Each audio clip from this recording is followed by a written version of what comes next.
Pronto, pessoal. Vamos lá. Na última aula, pessoal, a gente estava conversando sobre tecidos merestemáticos, né? E ficou uma questão aqui que eu fiquei na dúvida aqui, né? Que foi a questão 3, né? Vamos ver o que a gente pode fazer aqui sobre ela, tá? Eu acredito que tenha que se eu fosse fazer essa questão, eu mudaria uma ou outra coisa, tá? Mudaria um termo, pelo menos. Vou explicar por quê. Então, está dizendo assim, ó.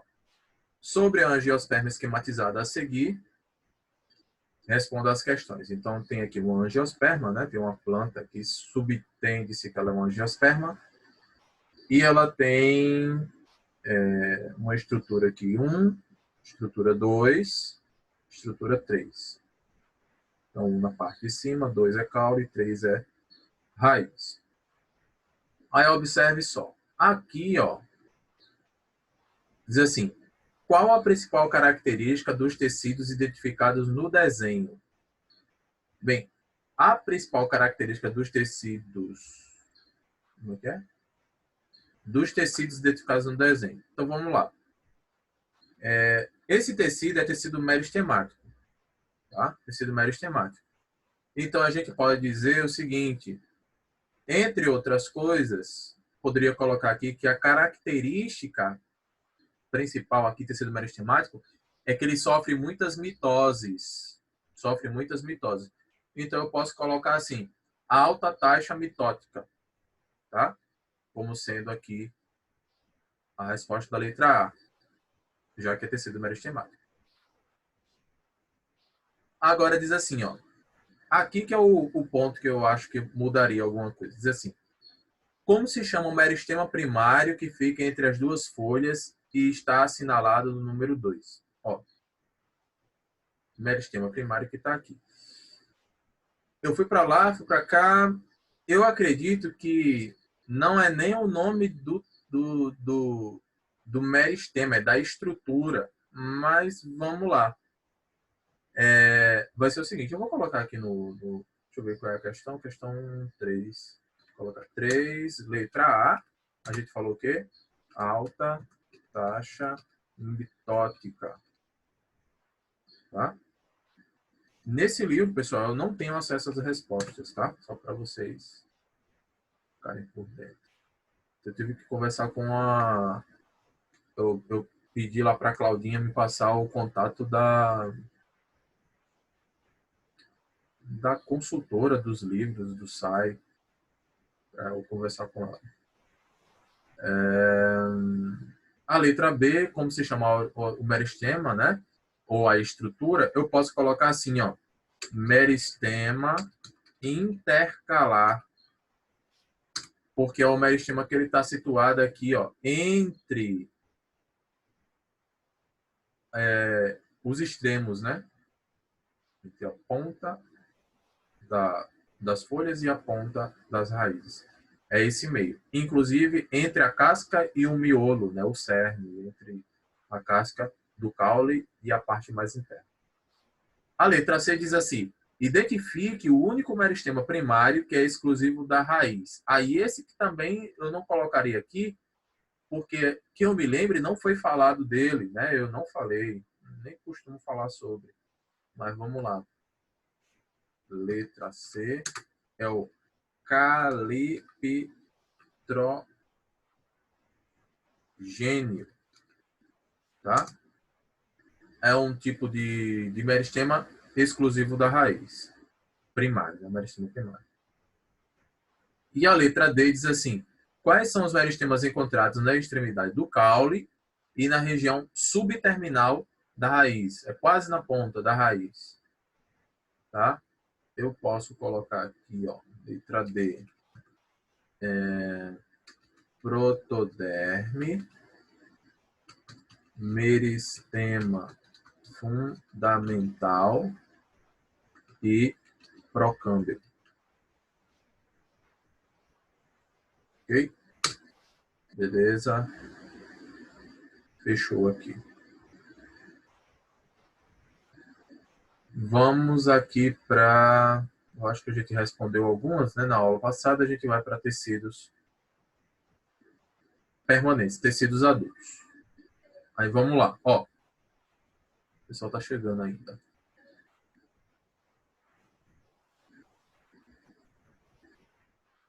Veja só, nós conversamos sobre tecidos meristemáticos e já entendemos que o tecido meristemático tem uma alta taxa de mutação, de mitose, né? Alta taxa de desenvolvimento, permitindo o crescimento da planta, em boa parte dos casos. Mas é um tecido indiferenciado ou desdiferenciado. É aquele tecido que tinha uma função clara, uma função específica, e ele perde, no caso do tecido meristemático secundário, ou daquele que nunca teve uma função. Ele vai ganhar uma função ainda. É aquele tecido que ele é meio que um esboço ainda do tecido permanente. Tá?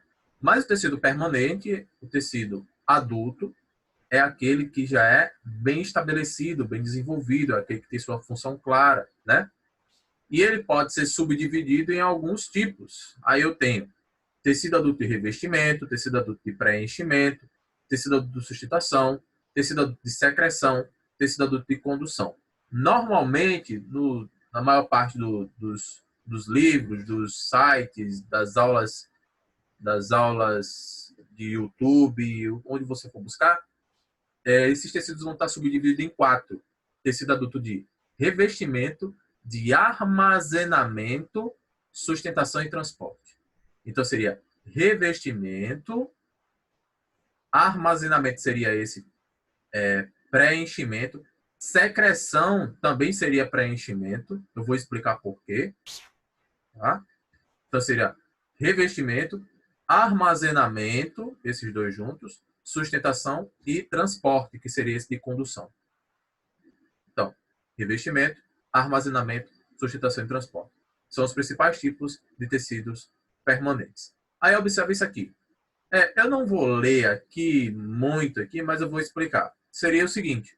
Aí está falando sobre clonagem, um método interessante para reprodução. Que é o quê? Quando você vai andando com a sua mãe, aí ela está na casa da vizinha, ela fala assim, mulher, essa tua planta é tão bonitinha, me dá uma mudinha dela, me dá um carinho, deixa eu tirar uma mudinha, não sei o quê. E tira um pedaço para plantar. Aí ela está levando ali um pedaço da planta que tem tecido meristemático, por isso que pega, tá? Se ela corta onde tem aqueles brotinhos, onde está engalhando, né, que a gente fala, está formando os galhinhos, formando uns brotos, então ela enterra aquilo que é tecido meristemático vai se diferenciar em célula da raiz, vai desenvolver a estrutura radicular e a planta pega, né, que a gente fala, de boa. Outra forma de você garantir sucesso na clonagem, que é esse processo de você cortar um pedaço da planta e reproduzir aquele pedaço, é um processo de clonagem que é desenvolvido em laboratório. Não é esse aqui que a gente estava falando agora, né? É desenvolvido em laboratório, ou seja, uma técnica já sofisticada, tal, chamada de cultura in vitro, cultura dentro de laboratório, cultura controlada, para a produção de mudas livres de doenças. Então, essa técnica consiste em remover um segmento mínimo do tecido meristemático do ápice da brotação da planta e cultivá-lo asepticamente em meio da cultura in vitro. Ou seja, você vai tirar um pedacinho da planta e vai fazer com que aquele pedaço se desenvolva num lugar onde não tenha bactéria, não tenha fungo, não tenha vírus, asséptico, né? Sem interferência de micro-organismos. Esses tecidos crescem em uma taxa relativamente acelerada, permitindo extrair a estrutura reprodutiva antes que as suas células sejam invadidas por micro-organismos, principalmente bactérias e vírus, que eu falei agora. Dessa forma, obtém-se uma planta limpa, que é propagada intensivamente por meio de outros processos em condições protegidas de contaminação até atingir a quantidade desejada. Então, vai ser um processo onde você vai controlar essa reprodução da planta para que ela desenvolva bem e não cause ali a formação, não traga a formação de micro-organismos, enfim, de patógenos, e ela seja, a partir do que foi feito, né, ela seja resistente a esses organismos. A primeira questão diz assim, ó. A primeira questão diz assim: os melhores exemplos de clonagem vem das plantas. Utilizando seu conhecimento sobre meristemas, comente essa frase. Aí vamos lá. Como é que a gente está dizendo aqui, nesse caso, que os melhores exemplos de clonagem vêm das plantas? Por que que vem das plantas? Deixa eu trazer o pessoal que está chegando. Enfim, por que que a gente vai dizer que os melhores exemplos de clonagem vêm das plantas? A gente pode pensar o seguinte.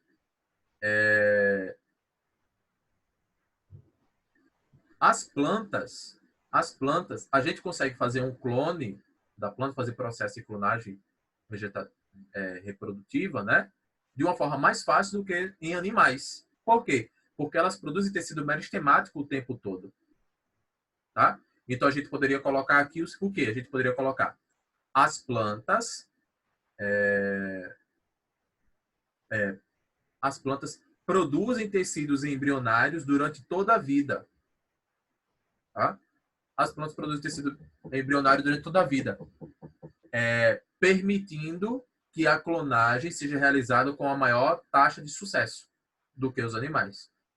Então, as plantas produzem tecido embrionário durante toda a vida e elas permitem que o sucesso na clonagem seja maior do que nos animais.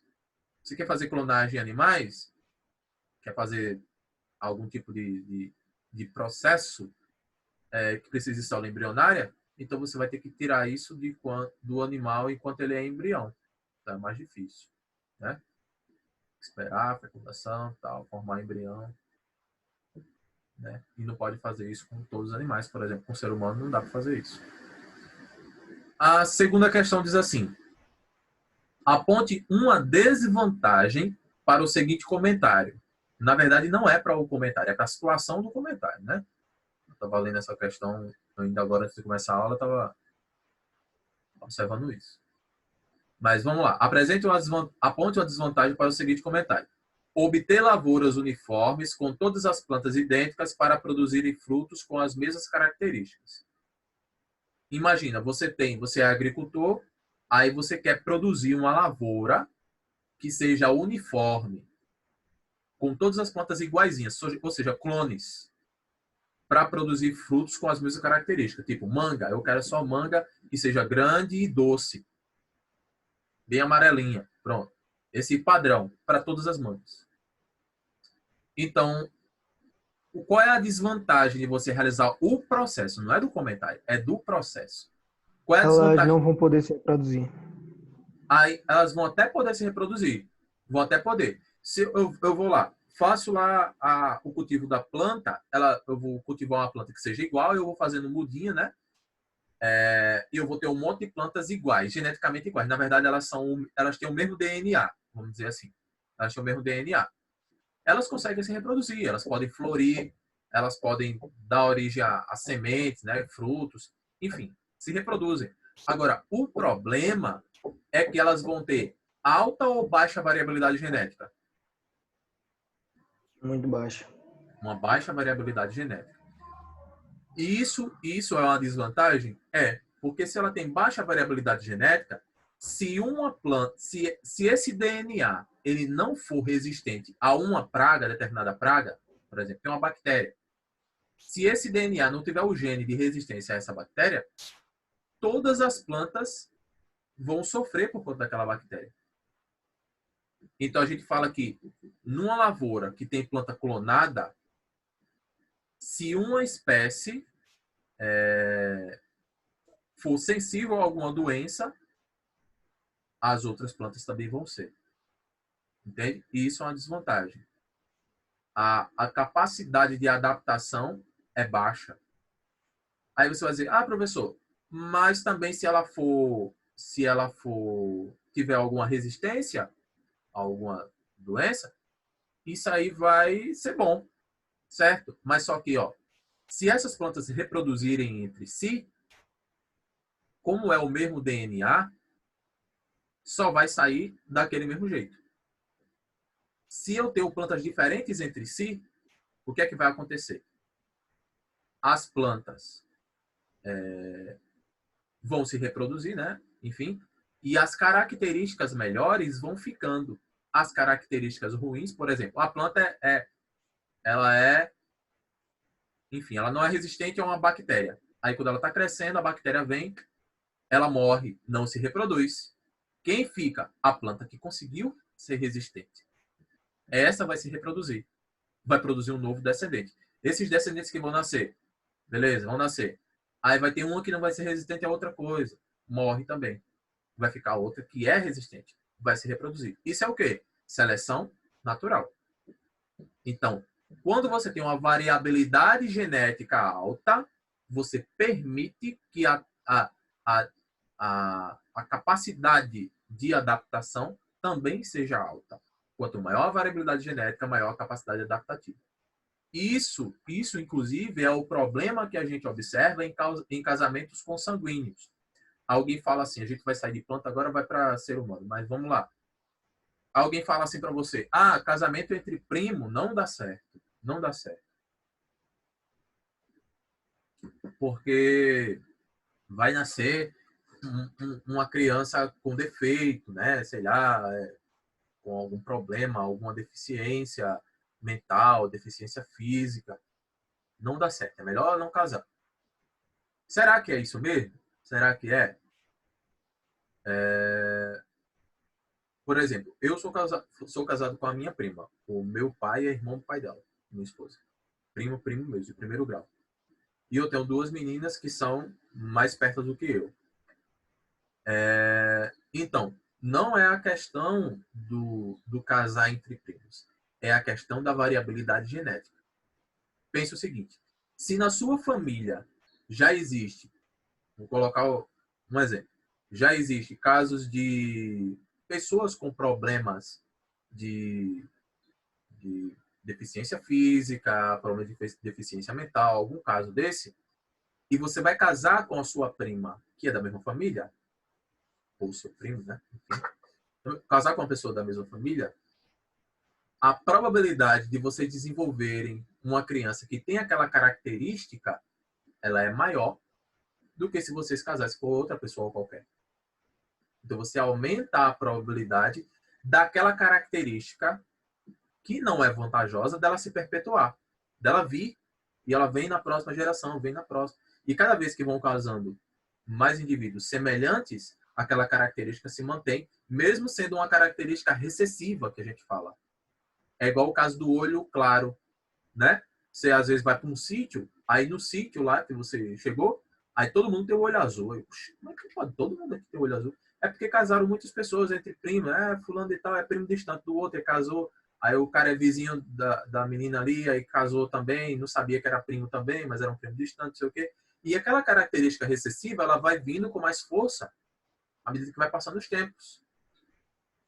Por quê? Porque aquela característica, ela vem graças à baixa variabilidade genética. É a mesma coisa em relação às plantas, tá?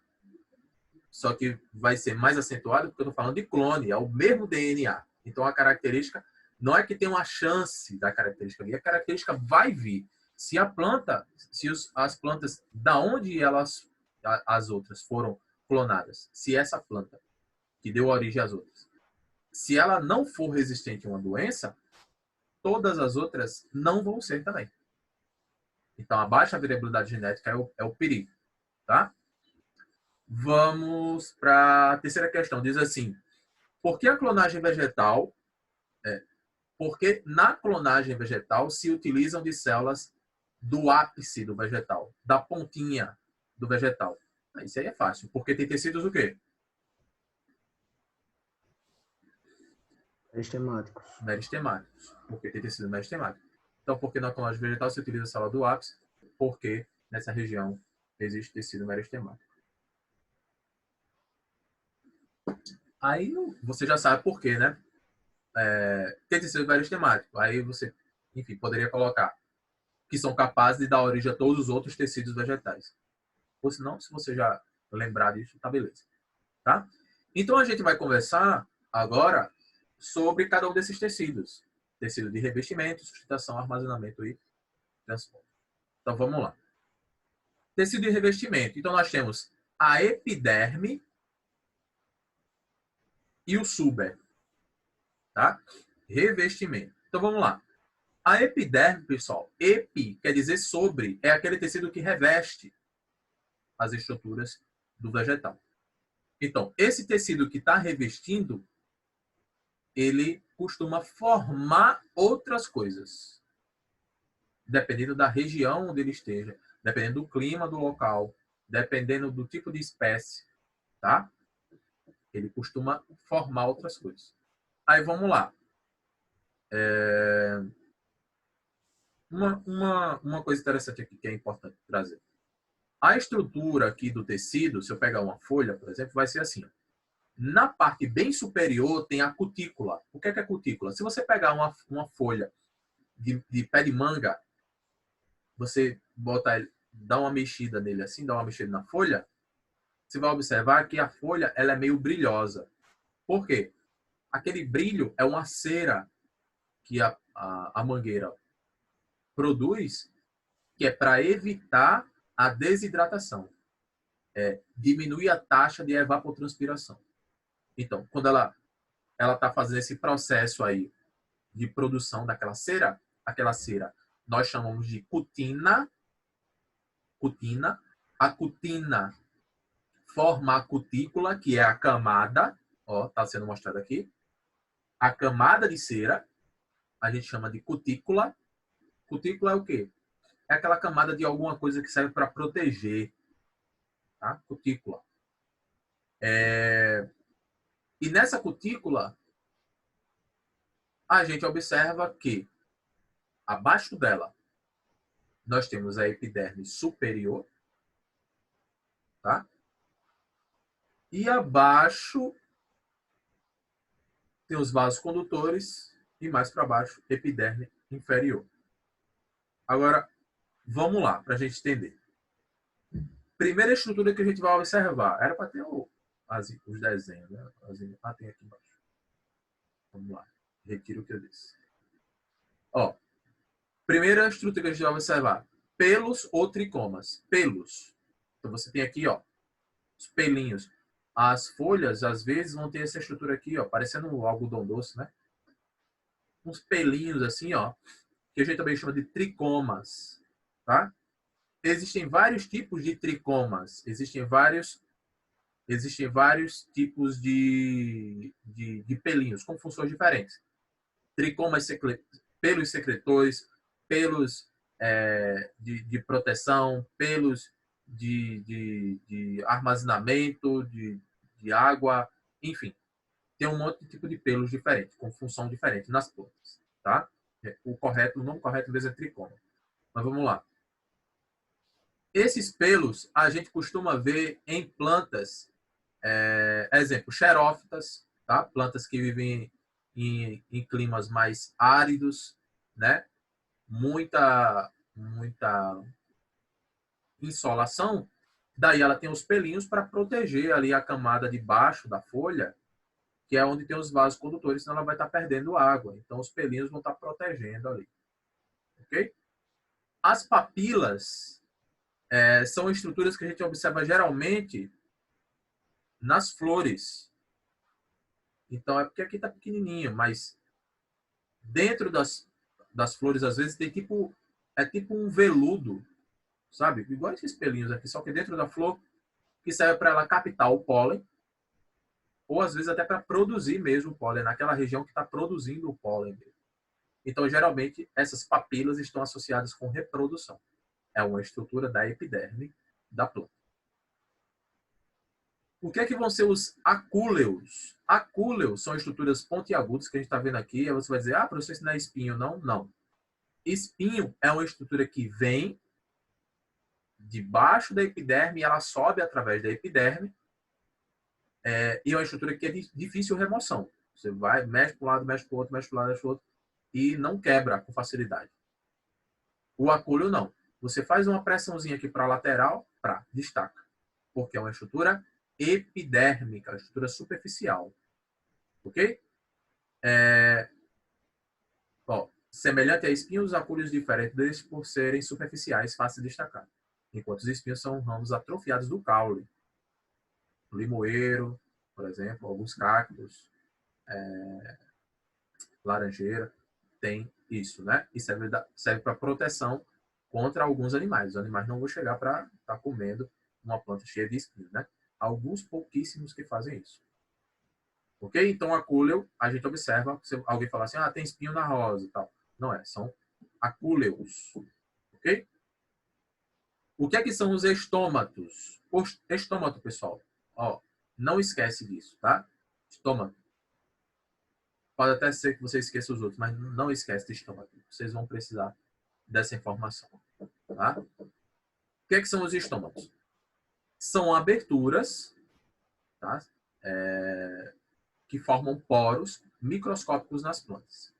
Essas aberturas, elas são formadas por células, igual a gente está vendo aqui. Ó. Esse aqui é do lado, você vendo de lado. Mas seria isso aqui. Ó. Isso aqui é uma célula vegetal, esse aqui quadradão aqui. Tá? Padrão, uma célula padrão. E essa estrutura aqui é um estômato. Só que o estômato é formado por duas células vegetais também. Ou seja, aqui, ó, elas parecem aquelas bexigas.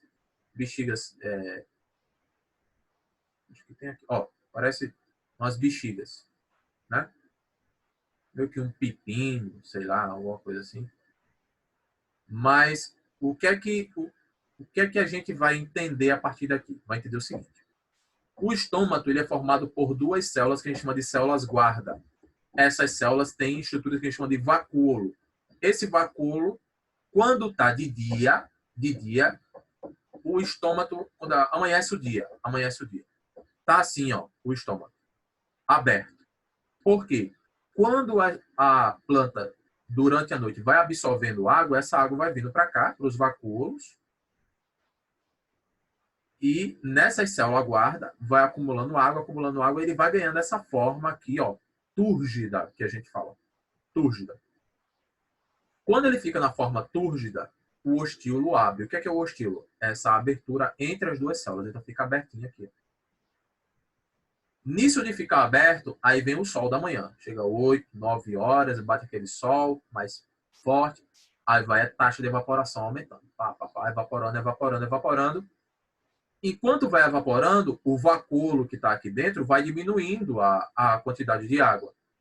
Quando ele diminui a quantidade de água, o ostíolo vai fechando. Vai fechando até que fica assim, ó, estômago fechado. Cadê o ostíolo? Não dá para ver mais. Por quê? Porque o estômago fechou. Tá? Quando é no final da tarde, taxa de evaporação vai para zero, né, praticamente, ficar muito baixa, quase não evapora mais, e a planta vai absorvendo mais água do que ela perde. O que é que vai acontecer? O ostíolo vai começar a se abrir de novo, porque as células guarda vão ficar túrgidas também. De novo, né? Porque os vacúolos vão armazenar água novamente. Então fica sempre nesse processo. Abre estômago, fecha estômago, abre estômago. E isso depende de quê? Depende da luminosidade, depende da temperatura, depende da disponibilidade de água que tem no solo. Tá? Esses processos aí, da taxa de fotossíntese, esses processos é que determinam se o estômago vai ficar aberto ou vai ficar fechado. Mas é certo que, geralmente, durante o dia, os estômagos eles iniciam aberto, terminam fechado. Tá? Durante a noite, eles começam fechado, terminam aberto, porque eles armazenaram água durante a noite. Tá bem?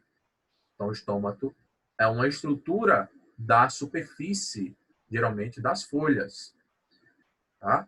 Estrutura microscópica, mas pertence aí à epiderme foliar ou do caule, dependendo se você observa um cacto, por exemplo, né? O cacto é verde, né? Como tem uma grande concentração de cloroplasto, a gente observa que essa estrutura onde os estômatos estão é uma estrutura normalmente verde. Nós temos o suber também, que ele vai ocorrer no caule e na raiz das plantas lenhosas, né?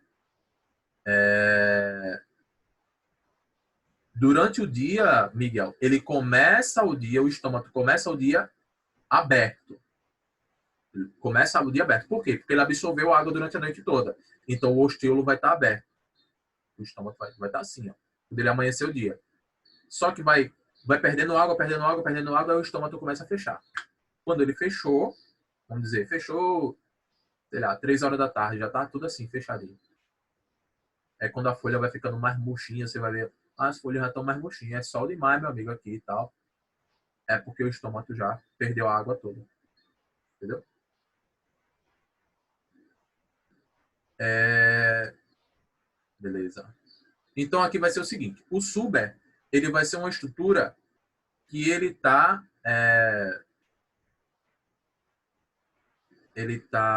ali próximo à casca, né? E ele é um tipo de casca mesmo, grossa, né? Que, deixa eu ver uma coisa aqui, enfim, ele vai dar algumas características para a planta, geralmente plantas, dependendo do clima, né? Clima mais frio, vai proteger, garantindo o isolamento térmico, ou pode proteger contra animais, para não comer ali, não danificar muito, né, o animal, a planta, o animal não danificar a planta. Então, esse suber é um tipo de estrutura externa que é desenvolvido a partir do meristema secundário. Então, o meristema secundário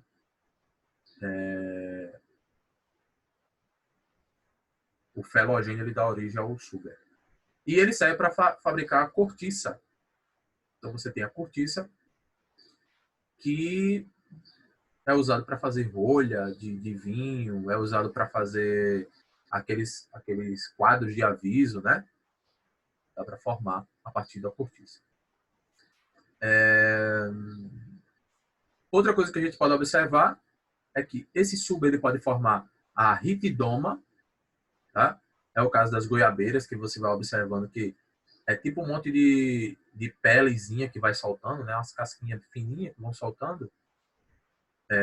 Quem também é assim é o pé de eucalipto, também é assim. Ele tem muita ritidoma, tá? E ele pode formar lenticelas. Então você tem, ó, as lenticelas que vão se formando, que vão realizar trocas gasosas. Essas lenticelas são aberturas mesmo no suber para realizar troca gasosa. Okay? Tecidos de preenchimento que a gente pode colocar. Ó, basicamente, tecido de preenchimento a gente vai representar por um nome. Qual o nome? Esse aqui, ó. Parênquima. Tá? Tanto preenchimento quanto armazenamento. Você vai encontrar o nome armazenamento ou de secreção. Cadê que eu tinha visto aqui que iam colocar? Ó, secreção. Ah, não, porque aqui ele coloca outra coisa. A gente vai falar dele. A gente já vai acabar agora. Faltam 4 minutos. Mas vamos lá. Tecido de preenchimento. Como é que vai ser esse do tecido de preenchimento, professor? Vai ser o seguinte. Esse parênquima é uma estrutura que ele é como se fosse o músculo da planta, o tecido conjuntivo, o tecido de preenchimento, enfim, da planta. Boa parte da planta, internamente, é parênquima. Basicamente é isso. Esse parênquima ele pode ser de dois tipos principais. Parênquima lacunoso ou parênquima palissádico. Lacunoso e palissádico. Qual vai ser a diferença entre parênquima lacunoso e parênquima palissádico? Vai ser o seguinte. Ó, isso aqui que a gente está vendo aqui, ó, parênquima clorofiliano. Esse parênquima aqui, ou clorênquima, esse parênquima, ele é, ó, tá mostrando aqui, ó, parênquima palissádico, é esse, clorofiliano. Esse parênquima, ele serve para que a planta consiga realizar fotossíntese. E o parênquima lacunoso, que é um parênquima que fica mais abaixo, tá?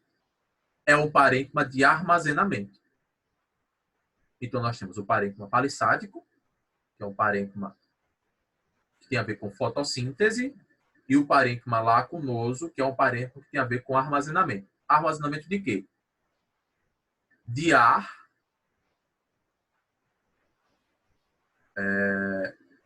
água, de ar ou água, basicamente. Tá? Mas vamos lá para a gente entender. O parênquima aerífero, que armazena ar, a gente vai encontrar em que tipo de planta? Nas plantas aquáticas. Planta aquática precisa boiar, Vitória Régia, água-pé, parênquima aerífero. Parênquima aquífero, a gente vai encontrar em que tipo de planta? Nas plantas xerófitas, da caatinga, do deserto. Por quê? Porque elas precisam armazenar água. Então, elas vão ter parênquima aquífero. Cuidado para não confundir. Parênquima aquífero está nas plantas da aquática. Não é. Planta aquática não precisa armazenar água, se ela tem disposição dela o tempo todo. Né? A gente está falando de parênquima de armazenamento. Parênquima lacunoso. Esse parênquima medular aqui vai ser o quê? Ó? Suas células fazem preenchimento da região central do caule e das raízes. A medula tem pouco espaço intercelular e suas células são vacuoladas no citoplasma da periferia. Basicamente, para estar armazenando uma quantidade de água também, mas na região medular, região mais do meio. É a raiz que faz isso. E parênquima de reserva, que vai armazenar algum tipo de material, como geralmente acontece nas plantas, armazenar amido. Aí você vê isso na mandioca, no inhame, enfim, nas batata doce, né? A gente vê esse parênquima de reserva, o amido. A batata inglesa, só que a batata inglesa é um tipo de caule, tá? Batata doce é uma raiz. E por fim, tem um minuto aí, ó. Mas não vai dar, não.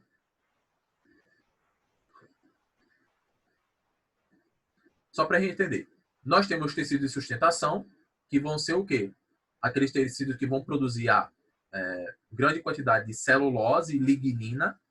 Então, você vai ter o colênquima e o esclerênquima. Qual vai ser a diferença? Colênquima, células vivas. Esclerênquima, esclero quer dizer aquilo que morreu, tá? Esclerênquima, células mortas. Então, colênquima é o tecido uma estrutura do tecido de sustentação que é formado por células vivas, produzindo ali celulose e lignina.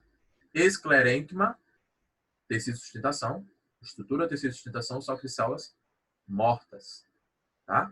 Ó, células mortas, produzindo lignina. E os tecidos de secreção que a gente vai ter, os nectários, pelos glandulares, né? Para produzir material, produzir aquele látex, né? Para garantir que a planta